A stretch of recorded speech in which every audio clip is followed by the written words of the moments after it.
been a very busy week. NBA news, Montreal for the Grand Prix, Formula One, and a couple other topics of discussion. And so one of the ones I want to start out with is congratulating the New York Knicks. I'm a native New Yorker, as you all know, so I did have to come with my colors.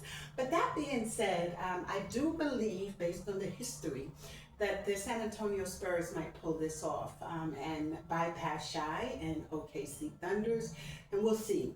So I also want to talk about some things that happened with Formula One this week and the Academy, the F1 Academy for female drivers. So let's first and jump in on the NBA action. Congratulations on the New York Knicks. Let me start by saying this.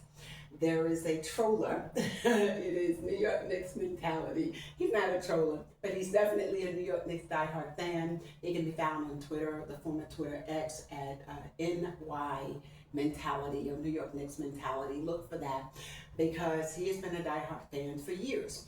Very disappointed in some of the tweets in which I have responded and or initiated. They include, but are not limited to, the following. And prior to the series in which they won against Atlanta, just as they did in 1999, I posted a history that dates back to 2000 and the history of the Final Four and the two that enter into the East and West Coast Challenge for the finals. So 26 years of history. So I went on that. And so let me give you some insight into why I believed what I submitted and presented is accurate. You know, the background is in sports sociology and research, and so that's what I rely on. Every commentator, analyst, respectfully, has his or her own mechanism in which they use, but I produce and I host and I research. So this is what I followed on. Walk you through this. San Antonio Spurs in the last 10 years have entered the Final Four for about 7 times already. Okay? But more compelling is how the East Conference has operated. In 2022, you had Boston and the Heat, and then you had the Heat and Boston, and then you had the New York Knicks and the Indiana Pacers, and then now you have the New York Knicks and the Cleveland Cavaliers. What is interesting from 2022 to 2026 is generally the loser of the Eastern Conference becomes the winner the following year. And so someone might ask a question or two as to how is that happening?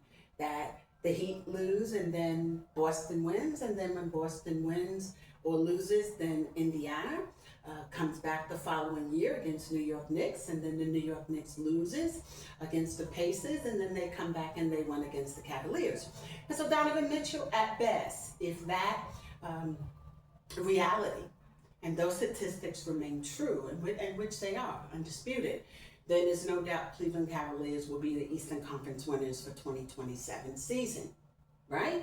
And so when I utilize that, I also look to something else, and that is when the East Conference wins, what happens in terms of who they go up against for the West, okay? And what we saw is clear, that they generally will lose against the West. We look at the last 2 to 3 calendar years, right? Okay, so now let's look at the Final Four.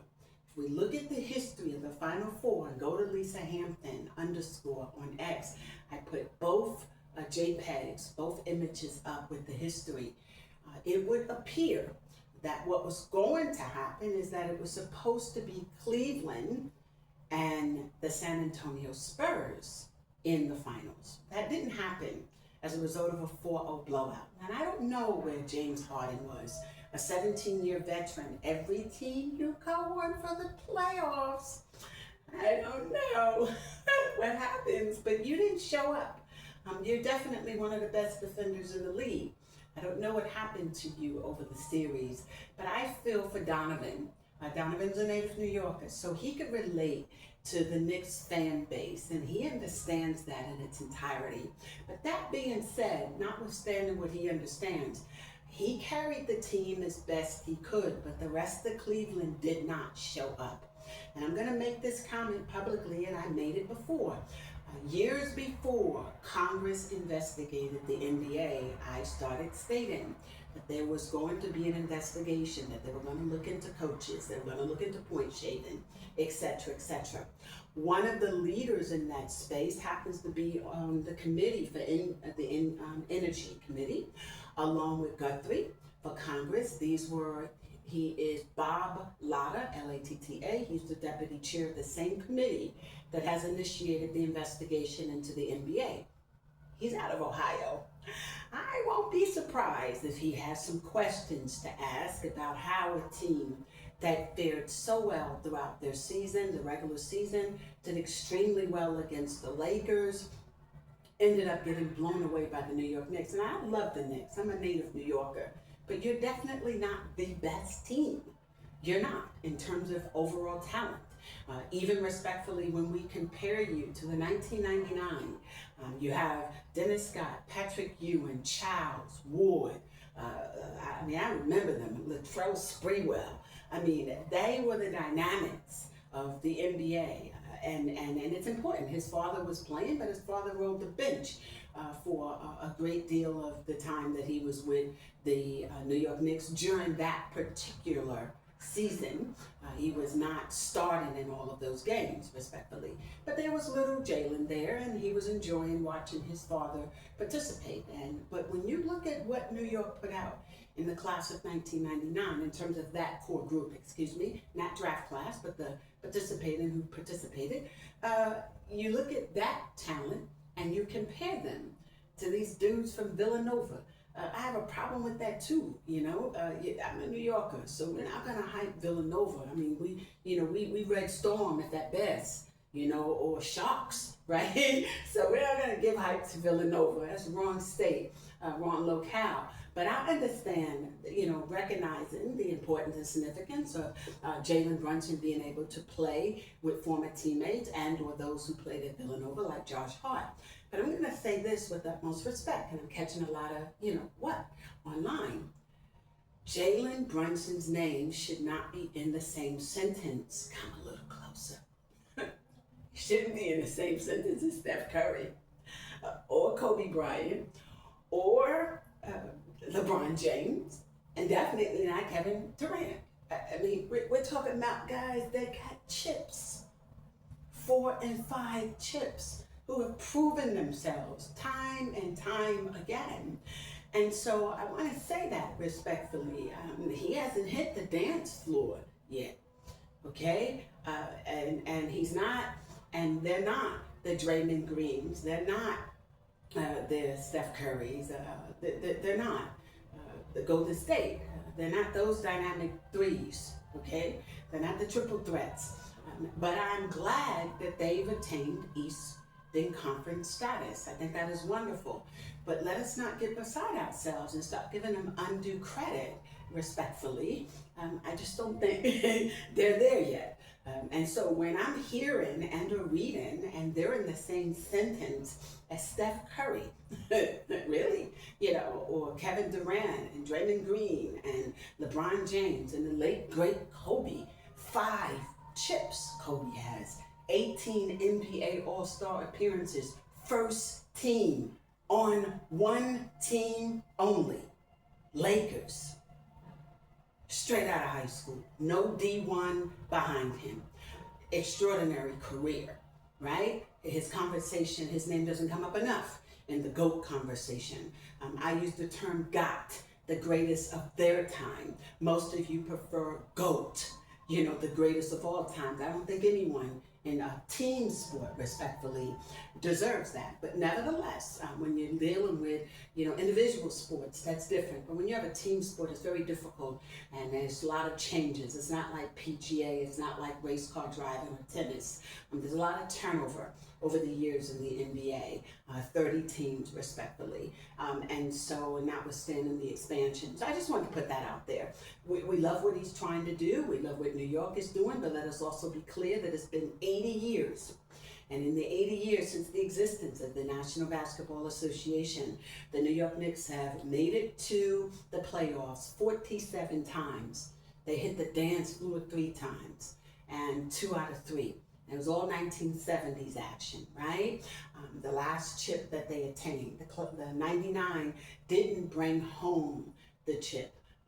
But they got there, right? But we know that when it comes down to numbers, it's not enough to get there. It's not enough to be second or third. You have to be first. And so that is what we want for the New York Knicks. Let me make some suggestions, Commissioner Adam Silver. Since Lotta is out of Ohio, don't say I didn't warn you, okay? What do I know, all right? Anywho, it's something to be said when they get blown out in the Eastern Conference. We're not talking about a playoff.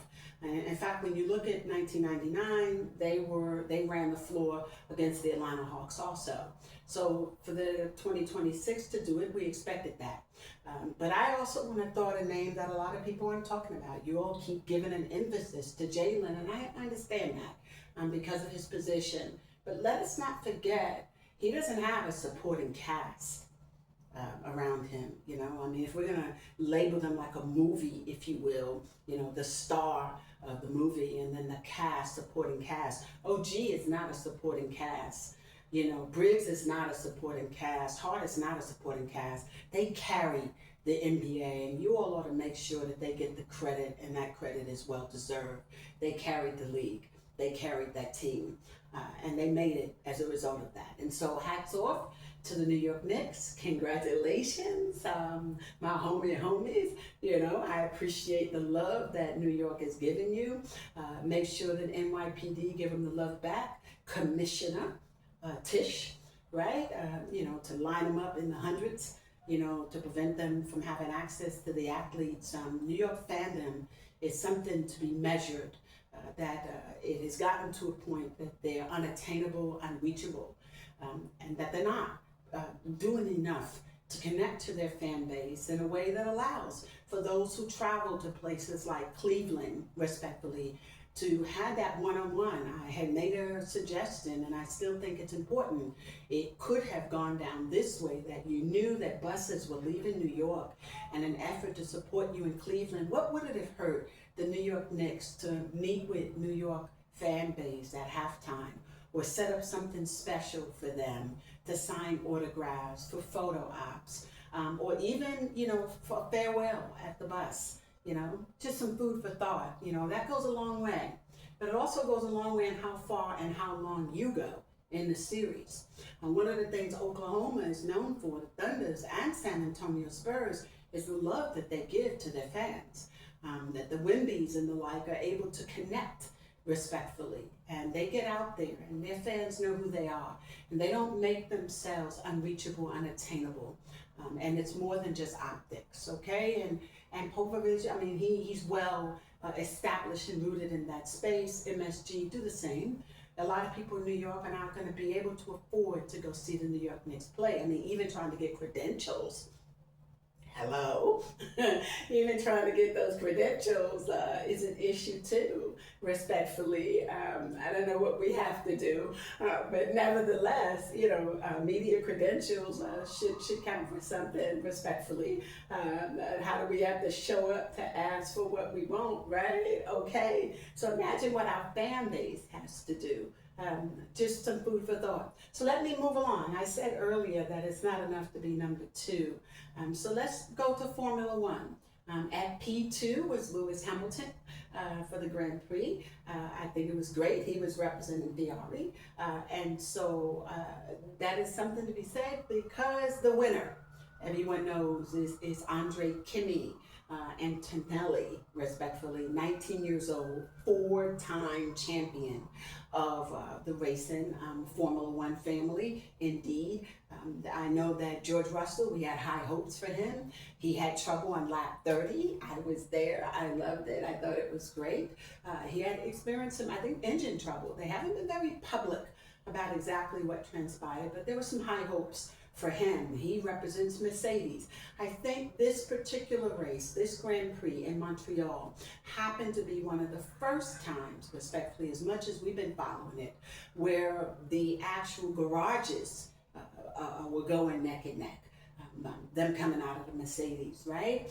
A wonderful race, a great opportunity for exposure, but also for Lewis Hamilton. To be able to show that this was an opportunity for him to make a significant comeback. He did very well, a P2, nevertheless. But when you look at what he did and how he was able to get where he did, it's something that's commendable. He didn't want to rely on simulators, and so he kind of went in on his own. So that makes his P2 status even more extraordinary. There was, again, a post that I put up.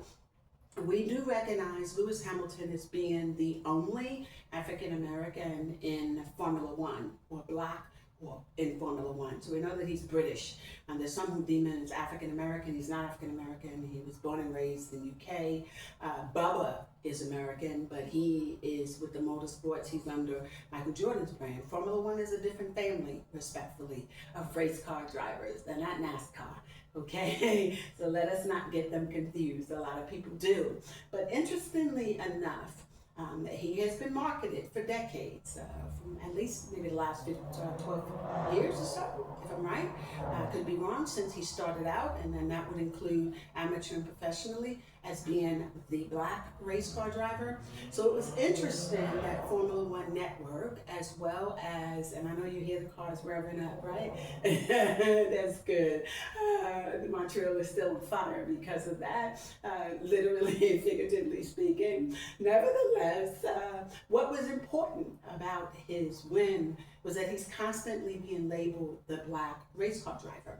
But during the broadcast and also on social media, Formula One took great effort to show his mother, Carmen. Carmen is his biological mother. Linda is the stepmother, and she identifies as black.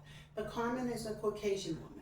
And so I thought it was interesting that here we're constantly stating that we have this black driver, but then you showcase here, this is his mother. So I don't know if Formula One was sending a message.